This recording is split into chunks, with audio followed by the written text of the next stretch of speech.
Welcome to the Lindsay Hadley Podcast Show, where weekly I interview some of the world's most inspiring people from business, philanthropy, and entertainment. I love collecting humans, and these are some of my favorites I found along the way. This podcast has been brought to us by Capita Financial Network. Do you need help with the next steps of your financial plan? Think Capita. Capita is a financial network built around you. They have a team of financial advisors, CPAs, estate attorneys, Medicare providers, and Social Security experts to help you accomplish your financial goals. Call or schedule a complimentary consultation at 801-566-5058 or visit their website at capitafinancialnetwork.com. You can also check out their financial education podcast, The Financial Call, available on Apple, Google, Spotify, and YouTube. Welcome to the Lindsay Hadley Podcast Show. I am so pleased to introduce our listeners to a friend of mine, Joshua Romney. Josh Romney has an amazing legacy in his family's name, with especially here in Utah, but nationally and internationally, with his father being Mitt Romney, former candidate for presidency of the United States and senator of Utah. And Josh is just world class. He is as attractive and articulate and smart and kind as he seems. And he has an amazing background with an education originating out of BYU, later getting a master's degree from Harvard, and then pursuing in the private sector some really impressive business ventures, including the Romney Group, which he founded, which operates multifamily offices, multifamily housing, residential, and industrial properties across the U.S., investing in real estate. Very exciting. It's headquartered here in Salt Lake City. And then Josh also, in addition to that, has a role in serving as chairman and CEO of Intercap Lending, which is a mortgage company based in Draper. So very busy man, a father, a loving husband, an amazing son and brother, and a profound man of faith. Probably what I admire most about Josh, which interesting is how we got connected, is through his philanthropic work with Charity Vision International, which I'm so excited we're going to talk a little bit about today. I'm looking forward to this conversation. I think that we're going to learn a lot about the crazy impact they're having in his nonprofit work, but also just how to be a better human being, because Josh is one of those people that kind of seems to have it all figured out. So Josh, thanks so much for coming on the show. I'm so grateful you joined us today. That was very nice, Lindsay. I appreciate it. I feel the same way about you, and half of what you said about me is true, which is nice. Not quite walking on water yet. I actually kind of feel like I'm short next to you. I think I need to do that. Perfect. Perfect. Feeling short looking over next to you. Well, it's lovely. It's so lovely to have you on. So Josh, tell me a little bit about your background. I mean, first of all, what's it like to be, Mitt Romney's son and have that kind of public scrutiny, and your name being, having a brand in its own self? I remember you saying once to me that you've had, and I don't know if this was just during the presidential elections or even post or recently with some of the debacles around the Trump administration. You said sometimes your kids even get, as grandchildren, and the halo effect of this family name, treated either good or not good based on people's political persuasion. But share with us a little bit. I think people were going to wonder that. It's just what's it like to carry that mantle and those optics around? What's interesting, like everything in life, it might be a little weird at first, but it really becomes normal. And it's not something I even think about or crosses my mind ever unless someone else brings it up. When your dad is a governor of Massachusetts, it's really exciting at first. And it's like, oh my gosh, this is going to be crazy. And then it's not, it's like he's going to work and he's doing his thing and you see him on news once in a while, but it's not, your life doesn't really change that much. People don't really look at you differently.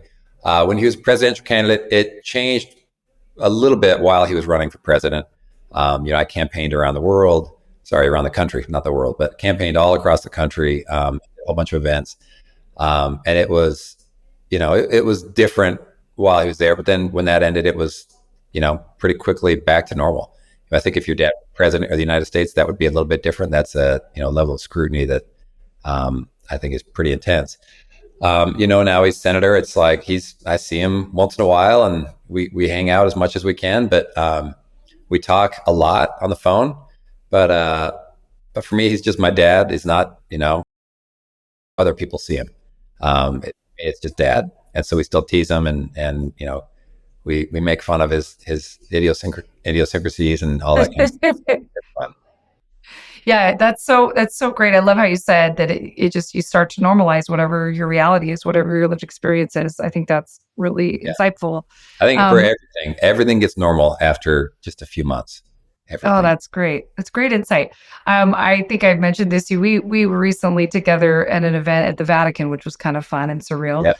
But while we were there, an event that I helped produce, and there's lots of interesting people there. But luckily I got to sit right next to Josh, and I was telling him that one of my favorite episodes of the TV series New Girl makes fun of the Romney brothers, and not in an unkind way. It's just playful and quite hilarious. But if anybody knows Schmidt, the character who looks like he could be a brother of one of the Romneys, he uses the fact that he looks like that and plays into this girl's assumption that he's a Romney and says he is one to get her to like him, and ultimately gives himself away when he makes a comment about reminiscing being on Lake Winnipesaukee and dad cracking open a beer. And then she's like, wait a minute, the Romneys are Mormon, they don't drink beer, and gave away his lie.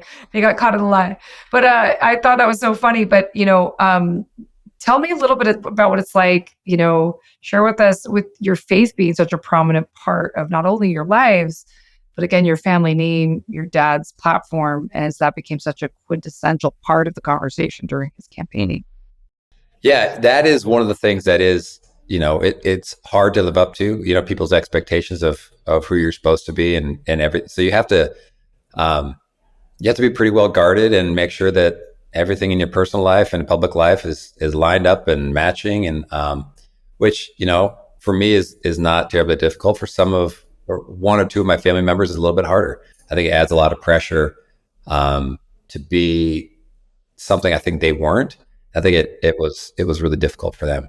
So, for those of us who are firmly aligned with where my dad stands on most political issues and religious issues, it's not that different. But I think if you're outside of that at all, it's more difficult. Well, thanks for sharing that. What's cool is like I've spent a lifetime around a lot of really high profile people and their families. And it's so clear, we're different people than our parents. I would hate if everybody assumed that I was or believed or thought or operated the way my father is. Of course, my father and mother have influenced me, and hopefully I've taken some of the good, and I know I have some of the less desirable qualities too. And I see that in myself sometimes, and I'm like, I'm just like them. I can't believe I'm doing this thing. But ultimately, like, I would hope that everybody could individuate you and just realize you're your own man. And Yep.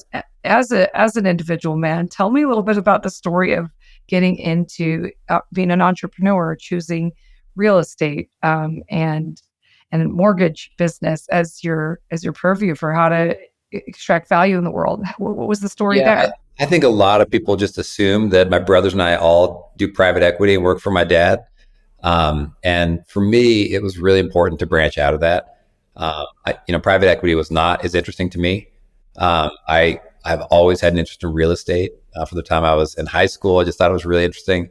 I wish I'd bought more as a little kid. As a high schooler, anything you could buy in the 90s would have been amazing. But I worked for a big firm in Boston right out of college, and really loved it, and stuck with it, and just have.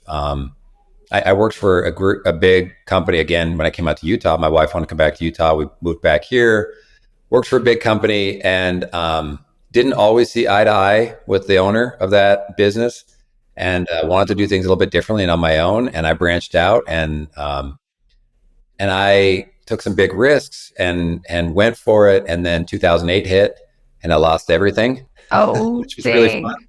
So my net worth went from a little bit to nothing overnight almost.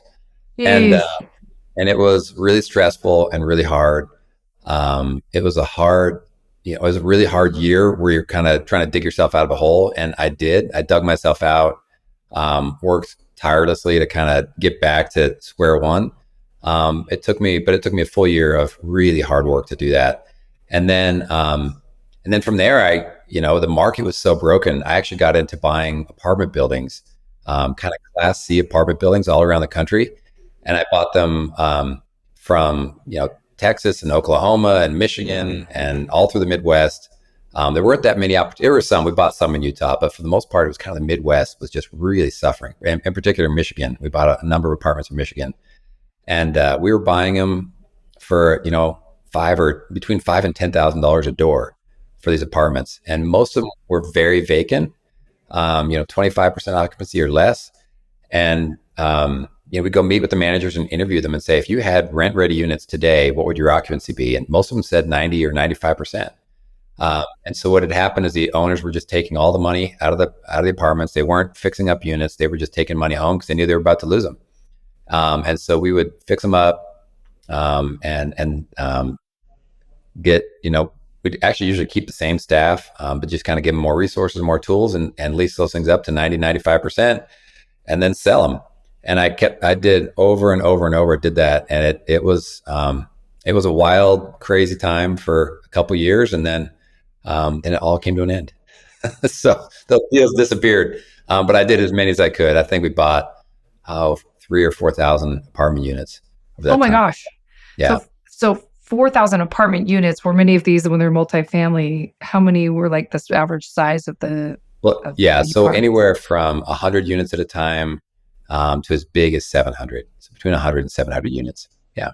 Wow. So 4,000 units. And have you held on to those in your business? Almost all of those I sold in the last few years and converted mostly to land and industrial positions. Nice. So Yeah. you're starting with the dirt so you can have bigger leverage. Yeah. And I don't do Smart. anything. That 2008 experience, it tainted me for life. I don't like having any debt. So I never want to have debt again on anything. Even stuff that cash flows, I don't really like to have debt. So company is probably less than 10% levered. Good for you, Josh. Not That's great. amazing. Not great for growth, but it's really nice when things get, when Yeah. it turns and you don't care. It's okay. Yeah. You're Just so always- wise. Always in a positive position. Unbelievable. Such a gift, and that freedom of mind and just like that calmness. For me, through the it storm. was honestly more important to just have less stress than to have a bigger portfolio. And I Smart. think it's worked out really well, particularly owning land.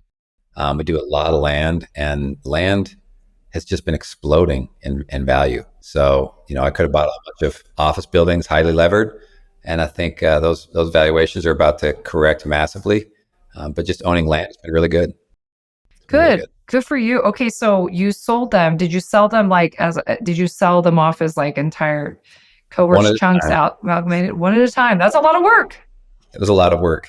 It was That's a a lot of lot of work. So do you have an in-house, brokerage license? Or are you a broker, or how did you? No, we do have a brokerage in house. We don't use it very often. Typically, we're going to get a better price using local brokerage firms than trying to sell from Salt Lake. So we almost always just use local firms to sell. Amazing. And so do you have LPs then in your fund, or do you do it all yourself? I mean, I hate to say it, like, it's just been all my cash. It's just Oh my been all God. me. So I just got that run on apartments was good enough. It just let me kind of do my own thing, which was really fun. So, and I Amazing didn't job. sell them all at once. I started selling them, a year or two after I'd owned them. I'd start selling them, and just to allow me to buy more, because I did not at that point have any cash to do anything. So you buy one, fix it up, sell it, and then you buy the next. And I had partners on that we worked with, but it was good. It was a good run for a number of years. Phenomenal. Did you take outside capital anywhere along the way? On a couple of the deals I did. Actually, just one deal, and I regretted it. Wow. They wanted monthly reporting, and I was like, hey, just trust me, I'm doing it. Like, I'm going to make you money. And they kept harassing me to give them monthly reporting. I'm like, I'm going to buy you out. Here's what return do you want? I'm just going to send you a check. And they're like, no, we'll stay in. I don't know. I think I had 10 times their money on that deal. Wow. Incredible. But just like the Okay. maintenance of like having to report to somebody just was annoying and not enough Yeah, we value. weren't set up really to do that. We didn't, and it's not, we were focused on turning the asset. We were working hard on getting the asset turned around, and I didn't want to spend my time putting numbers together that quite honestly wouldn't have been real. It's like, we don't know what the thing's worth. So anyway. Fascinating. So Yeah. only one time? That's remarkable, Josh. Your own money the Yeah. whole way. I mean, I've had partners that were, we go in on deals together quite a bit, but I've never raised cash for, just that one time.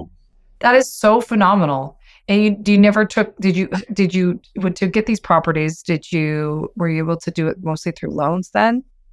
Yeah, we borrow money at that time, but not. It's funny. Some of the apartments they wouldn't let you. In Michigan, banks. It was interesting. It was a wild period where banks said literally, we are not lending on multifamily at any level for any property. Wow. And so those we'd have to buy with cash. So we'd scrape together some cash. Again, they were not very expensive because you're buying between $5,000 and $10,000 a door. It's not very expensive to buy one. That's And you can amazing. kind of scrape it together um, and bring in a couple partners, and then then you can do very well once you get those things 100% occupied. Incredible, Josh. So, tell me about your structure now. Do you have a lot of employees? Just a few people, partners? You have your We're kids really involved? small. We keep it really, really small. I don't, we do have a number of employees, but it's not for how many assets we have. We're pretty small. We outsource a lot of stuff. So we outsource a lot of our engineering, just our day-to-day stuff. We outsource. We use a lot of attorneys on different things. So our bill is pretty high in terms of number of employees we have, but it allows us, in a time right now where I'm really quiet. I'm not buying very much right now at all. I'm not really selling anything. I think the market's just in a little bit of turmoil. Like it's not a great time to sell or buy, which is interesting. And we're playing it pretty quiet. Yeah. What do you think? Like, there's a lot of listeners to our podcast that have, resources to do or that are investing in real estate or buying real estate. What are your thoughts? Having been at this a while, what's coming and how's it I going? love land. I love rural ground. In states like Utah where we're growing really, really fast, and you can buy something at farm prices today, and then in 10 or 15 years, sell it at, residential lots or commercial buildings or whatever it is. I typically will do the entitlement work and get it going up front. A lot of times the cities don't really care because it's so far out there. Just like, we'll do whatever. And then all of a sudden, 10 years goes pretty fast, and development has gotten there. So I love that kind of asset. Multifamily makes me a little nervous right now. I think prices are probably going to, I don't really know. It seems like if interest rates correct really quickly, a lot of developers will be saved from kind of the need to refinance a lot of their properties. So I think interest rates, depends how quickly they move over the next year. I pretty confident. I think everyone's confident they're coming down. We just don't know how much and how quickly they'll come down. So Yeah. office makes me nervous. I think there's just a lot of people that are never going back to work. And so that's a challenge. Right. I'm working from home. Yeah. How about, A how lot about of, yeah. I think the new norm is, 3 or 4 days in the office. And so what you're seeing is a lot of office sharing, a lot of cubicle sharing, people that, normally would want some big office are like, hey, I'm only here 3 days a week, maybe 4 days a week. I don't need a big office. I don't need everything. So, everything's downsizing. Yeah, fascinating. So Josh, tell me a little bit about why you got into the mortgage company then, like from The mortgage company was honestly, I fell backwards into it. It was it was not something I set out to do. I one of the side businesses we kind of do is we buy and sell ranches. We've had a lot of fun doing that. We've gotten really good at finding neat deals on ranch properties, kind of world class, incredible properties. We'll buy them usually as agricultural farms, cattle properties. They're running, we could run this many cows on it. And then first thing we do is take off the cows, and we improve the hunting and the fishing, build reservoirs, lakes, and improve all the ground. And then we'll sell them or sometimes keep them. I've probably kept a few too many. But what I actually lent one, or I sold one to a guy who owned a mortgage company. He used his mortgage company as collateral to kind of make a down payment, and he was paying a really high interest rate. And so I was really happy to let him keep doing it. In the worst case scenario, I got the property back. So it worked out well until some things fell apart. He actually sadly died, and so I kind of came in and it let me back up just a little bit. Before he died, he convinced me to buy one of his competitors. He said, if we can buy this company, I will dominate the space. We can do X, Y, Z. We're going to grow. We're going to do all this stuff. So I bought his competitor. It was a kind of on a discount. The competitor was Intercap Lending. It was based in California, and it had been doing huge amounts of volume, and they had lost everything. They were doing almost no deals, nothing. So I bought this company. He and I were about to join the two companies when he had a tragic accident and died. And it was really hard. I ended up just keeping my company. I hired a number of his employees because his company was not going to survive. So I ended up hiring a number of his employees and keeping people employed, which was really great. But now I had this mortgage company I didn't know how to run and didn't know anything about. I moved the headquarters to Utah. We started growing aggressively. We changed strategy almost completely. We shifted from what the company was doing to something entirely different. And within 2 years, we became the largest lender in Utah, which is exciting. So we went from never having done one loan in the state and doing almost no volume to doing billions of dollars of volume a year and becoming the largest lender in Utah. So it was fun. It's been an incredible company. The people that work there are amazing. I absolutely love the people I work with. They're really, really fun. It's a really interesting business. It's been really fun to learn how it works and what you have to do to survive. It's cutthroat. I mean, it's a really really? Yeah, it's really, really challenging. But we're in a great niche. We have great employees, and that's made all the difference. That's interesting. What makes it so cutthroat, Josh? What do you think it is? Well, you can even just look at the last 2 years. What happened is everyone built up a lot of employees to deal with all the COVID volumes. We were all refinancing. We had tons of volume. We were all making a ton of money. It was, no one had ever made as much money in mortgage as they did during COVID. It was wild. And so we had all these employees. We were trying to hire as many as we could. And then, Jerome Powell starts raising interest rates at a level that's never been seen before, puts the brakes on the economy, and it even more than, it raised interest rates on mortgages dramatically. The spread even between the 10-year and mortgage-backed security got bigger than it's been in a long time. And so our volume dropped overnight. So all these companies with all these employees and all these expenses that are not doing loans anymore. And so the solution was for all of us to cut our margins and try and pick up volume. And so for the last 2 years, we've been cutting margin every month and doing loans for less and less to try and pick up margin just to try and squeak by. And so there's always going to be someone that's, doing something crazy and cutting their margin even tighter. So there's going to be a good rate across the street for a month and then it goes away. And it's a challenge. So we're doing everything we can to provide an incredible service and an incredible price to our customers. Fascinating, Josh. Yeah, but it's a wild business. That's so interesting. And so, you've been very successful. You have how many kids? You have 5? Is that right? We have 8. 8 kids. That's right. Oh my gosh. Yes, I have 2 girls and 6 boys. Unbelievable. So epic. I got to meet one of your daughters, Claire, right? Grace. That's right. Claire was there with That's Spencer's daughter. Spencer's. Yeah. So, and Grace, is she your oldest? She's your oldest?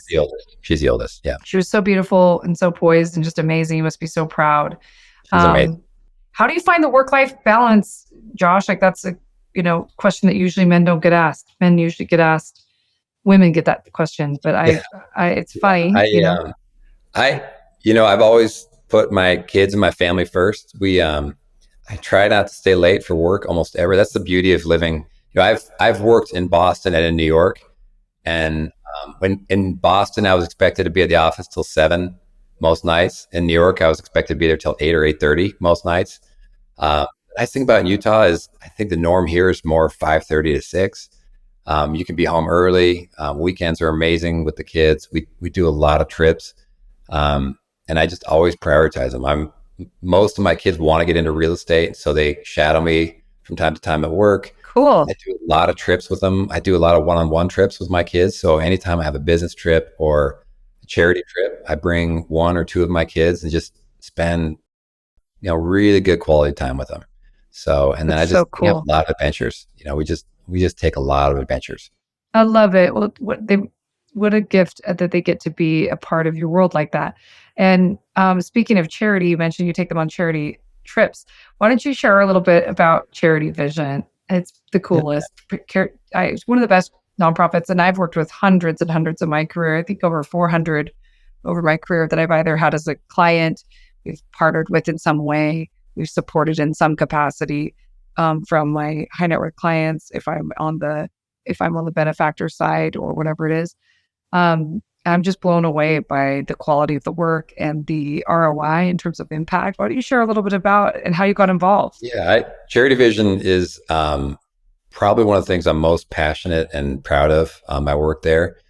It's what's amazing is just the demand and need for eye care around the world, and there are so many countries where you have, one or two doctors for a million people or more, or we've seen as much as 5 million people with one doctor, one eye doctor, and it's just obviously not. People are not getting care, and those that are getting care are the wealthy and middle class, and there's just a huge dearth of medical care for people who don't have money. And so what we've done, we focus on eyes. We think it's what's interesting is the margins on eyes, if you're going on a for-profit, are massive. So, you go in for a cataract surgery and they'll charge you $5,000 for a cataract surgery. Well, their cost is probably more like $100 or $200. Wow. And so it's a huge margin. And so what we've been able to do is we work only with local doctors. What's interesting is the local doctors are just as good as the American doctors. It's not disruptive. If you bring an American doctor, it can be really disruptive to a community and make them feel like, oh, we can't take care of ourselves. We need these Americans to take care of us. It's harmful on a lot of levels. Great point. To have doctors. And it's good. I mean, if you are a doctor that goes over it, that's actually, it can be rewarding for you. You can train people. It can be really fun. You can show your kids, but it's not very sustainable unless you move there. And it can be disruptive if it's not maintained. Like if you go for 4 or 5 years consistently, then stop, that's really disruptive. It's really hard. But so we work only with local doctors, and then we've partnered and found suppliers that are willing to supply us eyeglasses or suture kits or lenses for cataract surgery at their cost or below cost. And so we're doing surgeries in Asia for about $15.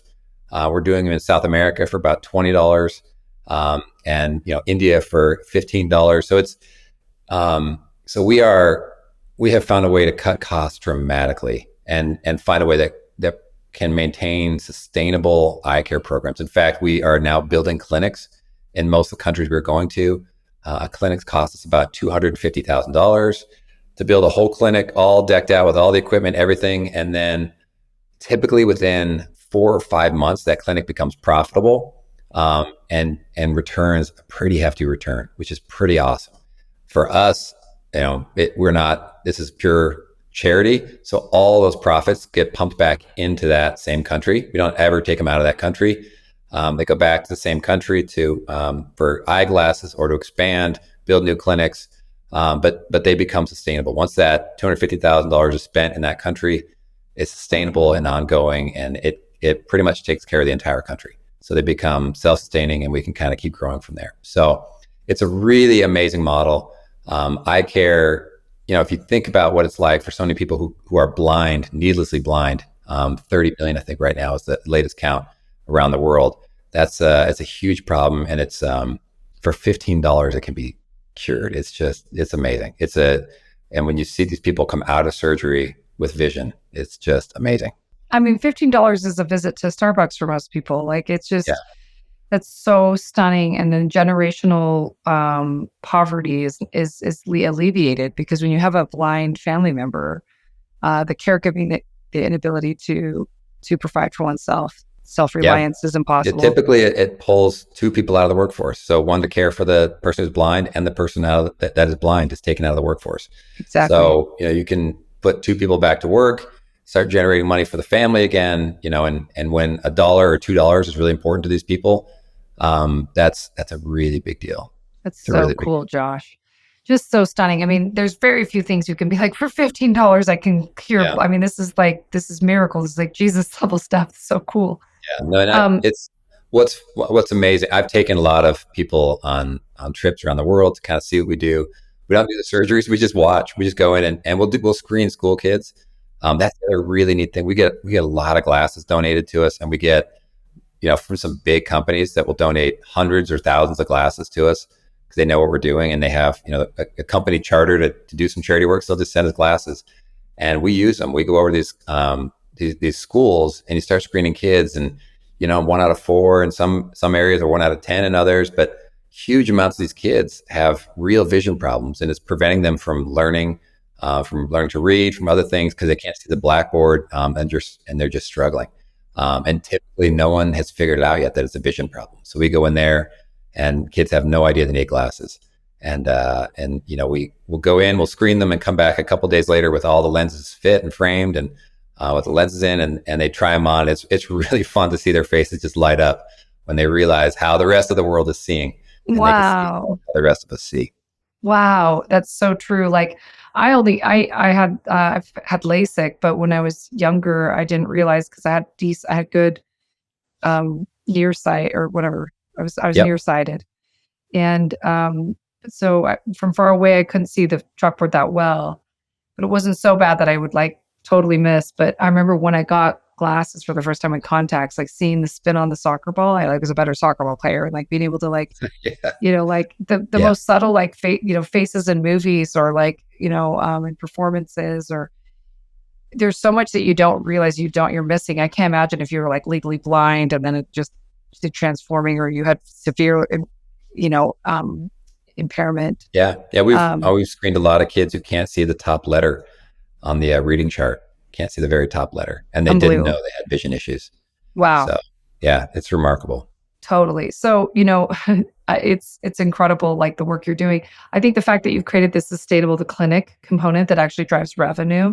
So you're not, you're being be able to exponentially reach more people. What's the total size of your organization, like your operating budget, and how many people have you guys given sight to, and how many countries you're operating in? What are some of I the know we've done 1 million surgeries, actually over a million. incredible? You hit 1 million a couple of years ago. We're right now doing 150 to 180,000 a year Wow. surgeries with hundreds of thousands of glasses given away.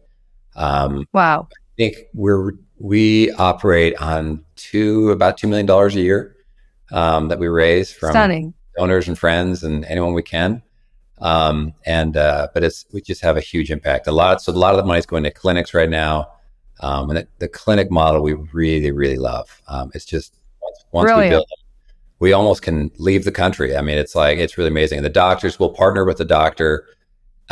What's amazing is it's so easy for us to find a doctor who says, I will do half my work for charity, and say, I'll do half full pay and half for charity. And has been the easiest sell for us because they want to give back. They know the need. They know what's there. They just don't have the ability to do it. They don't have the ability to go, obviously borrow money to do a $250,000 clinic and get all the equipment, arrange for sutures. So when they partner with us, they get the sutures at bulk discount. So we get them very, very cheap for them. Much cheaper than Incredible. they'll get them on their own. They get really good equipment. A lot of times it's used. We get it out of the US used and ship it over there. So we're able to get really good equipment at a price they could never get it, and just get them set up. And that model has just been so exciting for us. So we want about 1,000 more of those clinics if we could do it. Yeah. We really could have almost unlimited money to have a huge impact. And we are, unfortunately, I think we are the largest eye charity in the world. Mhm. And we're not beginning to make, a No. difference yet. So the problem's getting worse and worse every year, not better. Yeah. So we need to do more. We need a lot more help. Josh, so how much would it cost to get 1,000? How many clinics do you have right now again? Oh boy, I don't know how many we're at right now. It's got to be 18 to 20, something like that. Maybe 20? Yeah. So 1,000's a long ways away, but let's call it 100. How many to get 100 clinics? What would the 250,000 a piece about. Okay. So, was so that 2.5 million? 5 million? Probably 25 million. And I mean, We these could do it numbers today. We could these do it numbers today. are stunning, and then it becomes self-perpetuating, unlike a lot of charity where when it's aid driven or it doesn't have these economics wrapped around it, you're Yeah. having to raise again and raise again and raise again and raise again. That's the beauty of having a surgery that has such high margin, because they will charge half the patients full price. They come in and pay $200, $300, $400, $500. And that's going to pay for, 10 surgeries for someone else. So it's pretty amazing. Beautiful. So stunning. How can people support? How can they get involved? Are there trips people can go on? Charityvision.org. Yeah. We go there and donate $15 a month would be one person every month getting their eyes fixed, which is amazing. How incredible is that? Have you done much I think you guys mentioned you kind of named your name inspired by Charity Water, which Scott Harrison's an acquaintance of mine. We've worked with them at Global Citizen, and one of my mentors in family offices I worked for years was a part of their founding well benefactor group, where they called it the well because they were people that were covering all the overhead to offset, just directly to projects. Do you tell me a little bit about getting your name out there, and you're the biggest in the world, but how can we help you? It's just no one's really focused on eyes. It's not as sexy as some of the other charities out there there are a few charities that don't do a lot of work, but the idea of them is so exciting and feels like such a big need that I think they do a much better job than we do. And we're not great at it. I mean, we're not great. Here's part of the problem of the charity that we have is that our overhead has always been low single digits. We actually got it to zero for a long time because we run another business that buys and sells used medical equipment. And we use all the proceeds from that operation to fund our overhead. So our overhead got to zero for a long time. And we focused so long on keeping our overhead at zero. And I think as a result, really missed an opportunity to grow and spend a little bit of our resources on getting our name out there and having better marketing materials and doing stuff that would allow us to grow massively. I just think the culture, it's hard because the culture of our organization is we want every dollar going to eye care.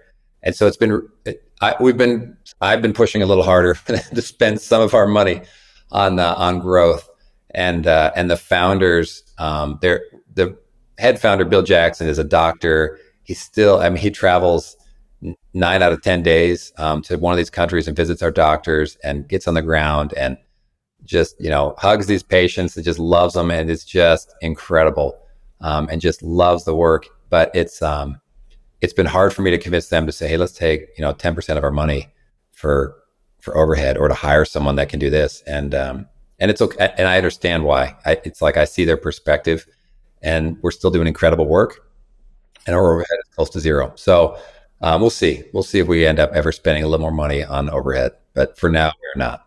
Josh, and we talked about this briefly, but I actually made a documentary about this on charitable. Lindsay, and I know you're 100% right, but our culture is just it's like when we bring guests, we'll stay in nice hotels. When we don't bring guests, we will stay in the nastiest places.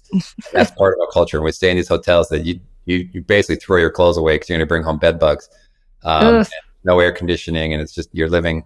We've stayed on the Amazon River a couple times. It's just we go rustic. Yeah. I mean, the truth is the demonization of overhead from the nonprofit sector, it comes from a really genuine place of wanting to avoid exploitation, or a genuine desire to have the greatest potential impact, not waste a penny. Those two things are really valiant, but I think it's just it's a thought process that'll utterly betray you, because I use this analogy all the time, but I'm like, hey, if I did a bake sale for you guys tomorrow, me and my kids made cookies, and we went out on the street and sold it, and there's 0% overhead because I volunteered my time, and we got the flour and the sugar and the chocolate chips donated from the neighbors.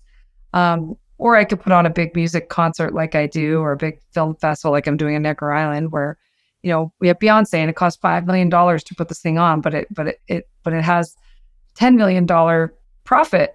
And so it's 50% overhead. Which would you prefer, the $100 bake sale that has zero overhead, or the $10 million fundraiser that had 50% overhead?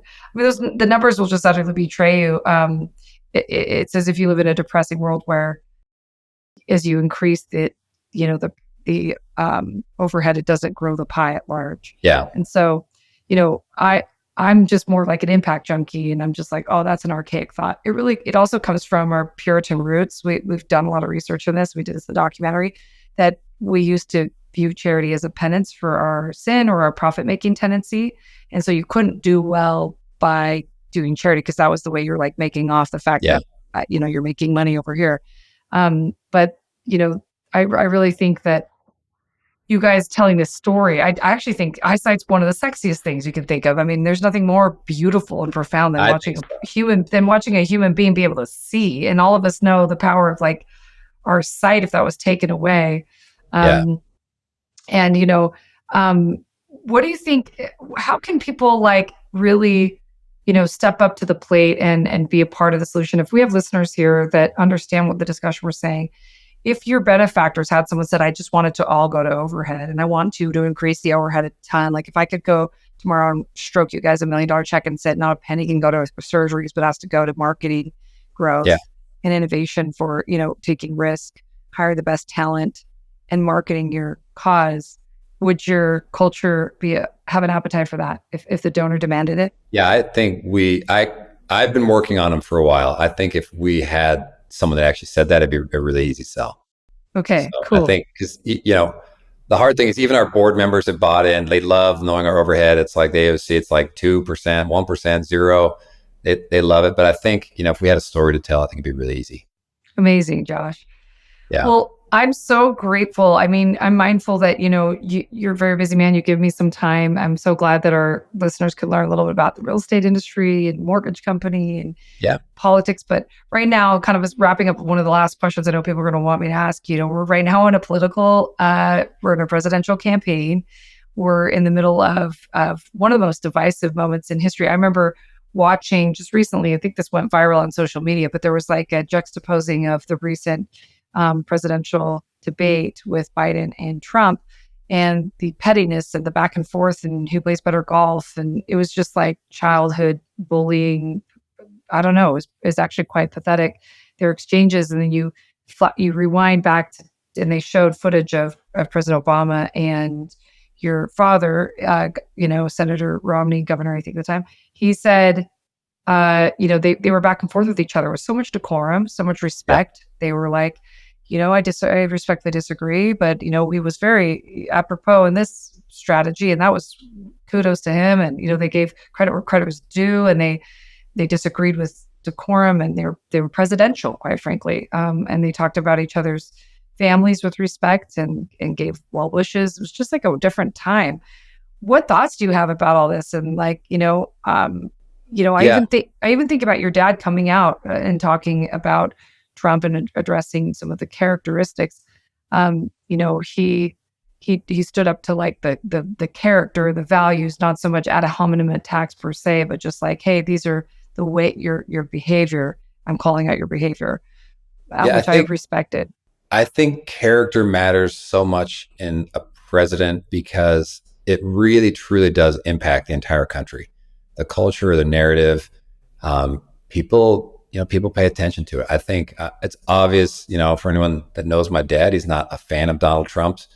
And it's not personal. It's not, it is purely because, my dad has this view of the president of the United States is someone who needs to stand on moral high ground on everything. Should be, we should be striving to be more like him or her. And that it should be someone that's setting a good example for the whole country. If you think about what a president does, they are either signing or not signing bills that Congress passes. They really shouldn't be enacting a lot of policy, domestic policy anyway. They shouldn't be, their tax policy is going to come through Congress. And so they might be signing it. They can have a little bit of influence. They can call on pressure and say what they will or won't sign. It's going to have an impact. But they have a huge amount of independence when it comes to foreign policy, and that's I think from my perspective, what's really meaningful is, well, how is this person going to behave when it comes to foreign policy? How are they going to interact with our allies and with our enemies? What's their judgment going to be? And the reality is, you can't ask someone a question and just say, hey, what's your how are you going to respond if XYZ happens? Because something is going to happen that we just don't know. We can't even fathom right now. Something will happen the next multiple times, probably the next 4 years, that we just can't fathom. I mean, we're now in an Israeli-Hamas war where You've got Ukraine and Russia. These are not things we kind of foresaw happening. And you need to respond to them with prudence and judiciousness. And I think that's the biggest thing. So what I'm rooting for right now, I think most of the country is relatively frustrated with the two presidential candidates we have. What I'm really rooting for is a split Congress. I don't want the Democrats or the Republicans to win either side, because I think as little policies we can have either one of those presidential candidates make in the next 4 years is going to be better for us. And policies made through the Senate and through Congress, with them debating back and forth. I mean, this idea that the founders set up the system in such a way that everything needs to be compromised, and usually people don't get their way entirely, and that's really important. And that's part of the filibuster. And I know the filibuster bill keeps going around that people want to get rid of the filibuster. I think the filibuster is really important because you're not just going to pass a one-sided thing, and a lot of times it just feels like your policy is so right, but in history has proven that when you have to please the other side, at least get some of them on board, you typically come up with a better policy, and it's a better program.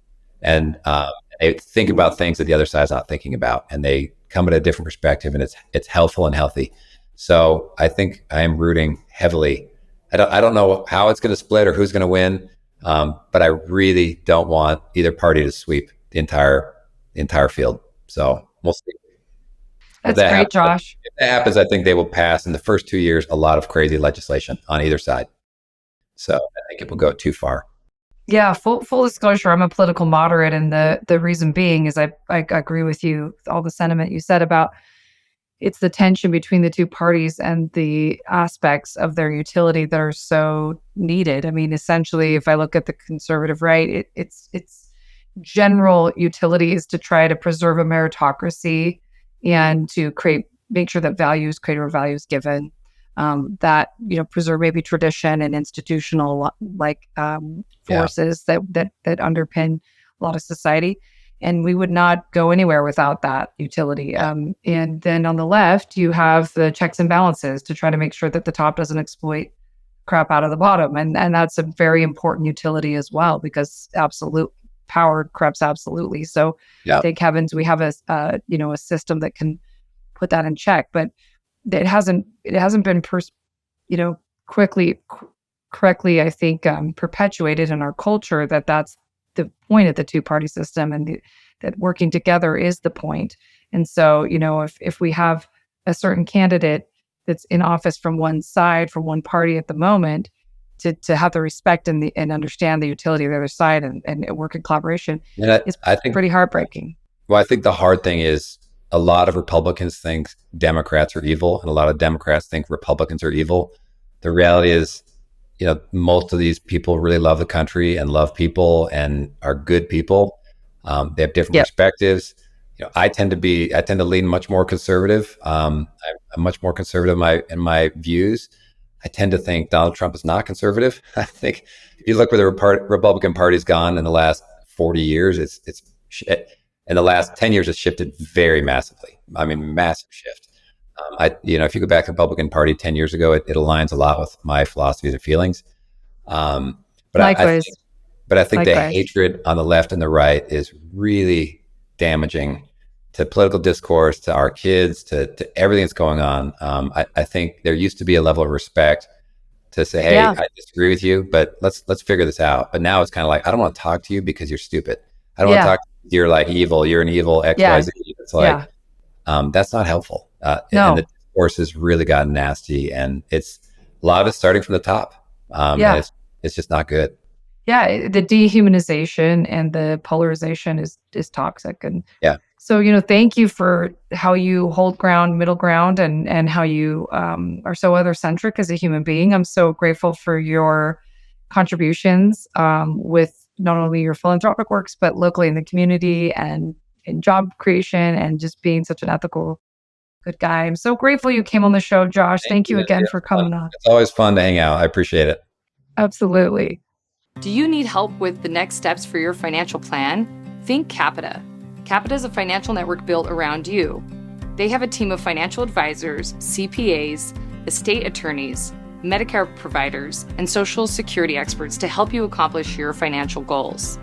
Call to schedule a complimentary consultation at 801-566-5058 or visit their website at www.capitalfinancialnetwork.com. You can also check out their financial education podcast, The Financial Call,